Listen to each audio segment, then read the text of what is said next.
瞧不起女人，还想杀了我？那看看是你先死，还是我先死？我是朝廷命官，你岂敢这？我字还没出口，苏沐雪就利落地掏出手枪抵住他的脑袋，砰的一声爆了他的头。杀你就杀你了，难道还要挑时辰吗？这一枪来得太突然，众位大臣一时间都没反应过来，安静如鸡地望着死去的同僚，不敢相信苏沐雪竟然当着这么多朝臣的面对朝廷命官说杀就杀。还有谁要站出来指责我的？其他人神色各异，但是没有一个人敢站出来，毕竟这锦王妃就是个疯子，是滚刀肉，谁惹她谁没命。朝臣们指望不上，轩辕龙只得自己硬着头皮上。锦王妃，你竟然无故枪杀朝臣，真是太放肆了。皇上，你是眼睛瞎了还是耳朵聋了？没听到是他先要我死的吗？说我自卫也算是在放肆，那你就当我是放肆了吧。轩辕龙迫于苏沐雪手上这支枪的威压，确实不敢杀他，只得把目光转向虚弱的轩辕锦，声音里带着威胁。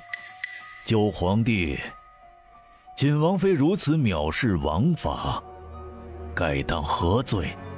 回陛下，臣认为沐雪无罪，有罪的反而是张大人。论身份，沐雪乃是本王的王妃，是轩辕家的人；论地位，沐雪是天家的人，而张大人不过是个执事。就算沐雪真性情了些，也还轮不到他来说教。张大人此番行为，往小了说是目无尊卑，往大了说是不把轩辕家放在眼里，形同谋反。陛下想想，若是当时沐雪不惩治他，以后人人都效仿张大人，那咱们轩辕家的天威何在？所以臣认为沐雪杀了他，不仅无罪，反而有功，陛下应当奖赏才是。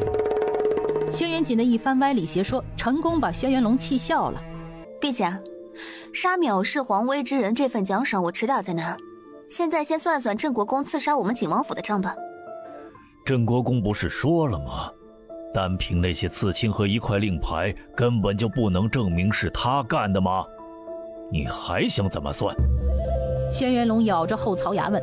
有了皇帝撑腰，又仗着苏沐雪拿不出确切证据，证明是他派人刺杀，镇国公神情镇定起来。去把镇国公的侍卫抓过来。玄策办事很快，直接就去金銮殿外等着镇国公的随从抓了过来。还没等苏沐雪开口，他三下五除二将二人衣服扒开，露出他俩腋下的川字图形，让朝臣们看清楚，又搜出二人身上镇字腰牌，交到苏沐雪的手中。印记、腰牌，不能说像，简直一模一样。还有谁觉得我是冤枉了他魏云川吗？众人顿时一片哗然，看向魏云川的眼神都变了，竟然真的是镇国公派人去刺杀锦王，难道他真的通敌了？武将们望着镇国公的眼里更是充满了愤怒和鄙夷。他们在前线出生入死的保家卫国，这人竟然在后方捅刀子，真是该死啊！